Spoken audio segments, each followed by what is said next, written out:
भैया कम से कम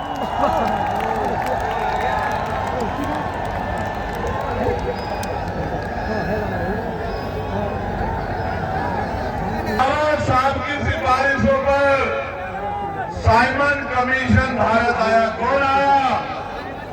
कौन आया? Simon commission. साइमन कमीशन कौन था? साइमन कमीशन एक कमीशन था, एक कमेटी थी जो दलित पिछड़ों आदिवासियों के हालात जानने के लिए भारत आई।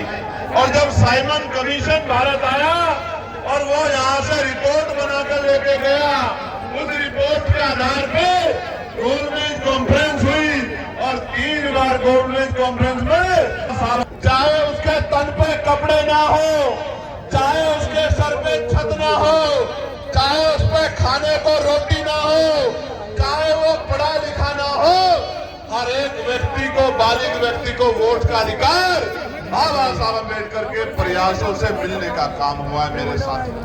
और मैं वोट की ताकत बताता हूँ। वोट की ताकत समझो।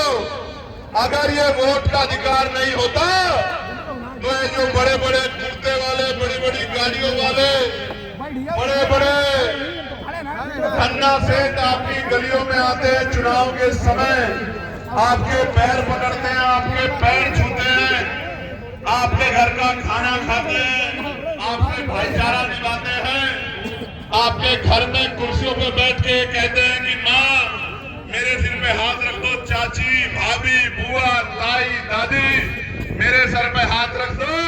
ये जो महिलों वाले लोग आज आपके बीच आते हैं तो ये इस वोट की वजह से आते हैं। जिस दिन वोट का अधिकार चला गया, आप मर जाना, आप गल जाना, आप सड़ जाना, आप भूखे रह जाना, एक अमीर आपकी गली में नहीं आएगा। मेरी बात को आप याद रखना। एक वोट के रूप में हथियार, स्वाभिमान सम्मान का जीवन दिलाने के लिए हथियार बाबा साहब अम्बेडकर हमको दिला के गए हैं। इसलिए बाबा साहब ने किसी की जमीन नहीं छीनी, बाबा साहब ने किसी का घर नहीं छीना, बाबा साहब ने किसी के रुपए नहीं छीने। अगर आज भी इस देश में बाबा साहब अम्बेडकर की प्रतिमाएं तोड़ी जाती हैं, आज भी इस देश में फूले साहू की प्रतिमाएं तोड़ी जाती हैं, आज भी इस देश में बाबा साहब अम्बेडकर को अपमानित करने की कोशिश की जाती है, उसका एकमात्र कारण ये है कि बाबा साहब अपने बच्चों को नौकरी नहीं लगा के गए, अपने करोड़ों बच्चों को इज्जत से जीने का अधिकार संविधान में दिला के गए। इस कारण बाबा साहब अम्बेडकर का विरोध किया जाता है। प्यारे साथियों, ये थोड़े से लोग पूरे कार्यक्रम को डिस्टर्ब कर रहे हैं। मैं चेतावनी के साथ इनको कहना चाहता हूँ कि अगर ये मेरे लोग हैं तो अपनी जगहों पर बैठे, वरना मैं मानूंगा कि ये मेरे लोग नहीं है, और फिर मैं ये मानूंगा कि जो लोग मेरे नहीं है वो इस कार्यक्रम को खराब करने के लिए यहाँ आए। ये जो इस पूरी पंक्ति में लोग हैं, इनकी वजह से पूरा कार्यक्रम डिस्टर्ब हो रहा है, ये स्वीकार नहीं किया जा सकता है। मैं पुलिस प्रशासन के भाइयों से आग्रह करूंगा कि इनको बिठवाइए। इनकी वजह से यहाँ से लेकर वहां तक डिस्टर्ब हो रहा। बैठिए आप लोग, बैठे, मजाक समझ रहे हैं आप लोग। कार्यकर्ताओं ने एक पैसा जुटा इस कार्यक्रम को सफल बनाने के लिए, आप चंद मुट्ठी में लोग डिस्टर्ब करेंगे इसको? क्यों कर रहे हैं ऐसा? इनको बिठाओ, पुलिस के लोग इनको बिठाइए, बिठाइए। मैं मानूंगा कि आप भी शामिल हो गए। पुलिस का काम है व्यवस्था देखना। कोई दिक्कत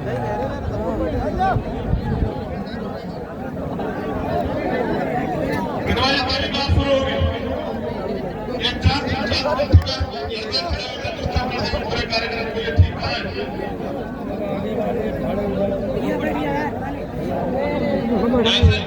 नौजवान ये अच्छे तो हैं, लेकिन ये नौजवान अगर सिर्फ नारा ही लगाते रहे तो इस देश में बहुत कुछ मिट जाएगा। मेरी बात को आप याद रखना, बहुत कुछ मिट जाएगा। और आप लोग हाथ में हाथ रखे बैठे रहोगे, कुछ नहीं कर पाओगे।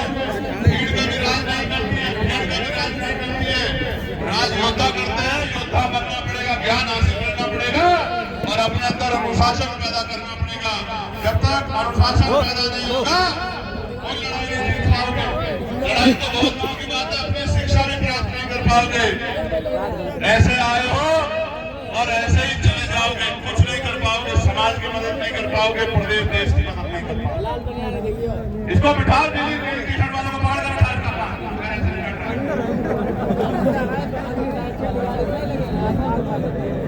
प्यारे साथियों, मैं ये कह रहा था आपसे कि बाबा साहब अम्बेडकर से जो विरोध है हमारे महापुरुषों से, वो विरोध इसलिए नहीं है कि उन्होंने किसी की जमीन छीनी है।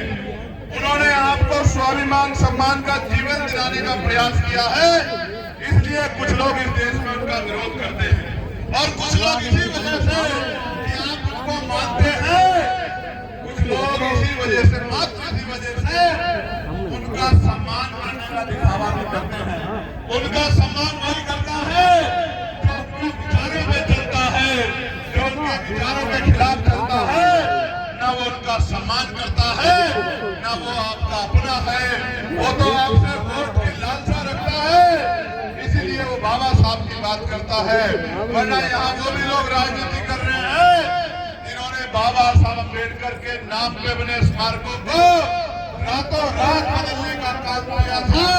उन स्मारकों पे उनकी पट्टिकाओं को बदलने का काम, ज्योतिबा फुले के नाम पे बने जिलों के नाम बदलने का काम किया था। गुरु रामदास जी के नाम पे बने जिलों का नाम बदलने का काम किया था। और जब प्रमोशन में रिजर्वेशन के लिए कर्मचारी लड़ रहा था, तो प्रमोशन में कर्मचारियों को खून के आंसू दिलाने वाले लोग भी आज आपके हितैषी होने की बात कर रहे हैं। आपको समझना पड़ेगा, आपको समझदारी दिखानी पड़ेगी।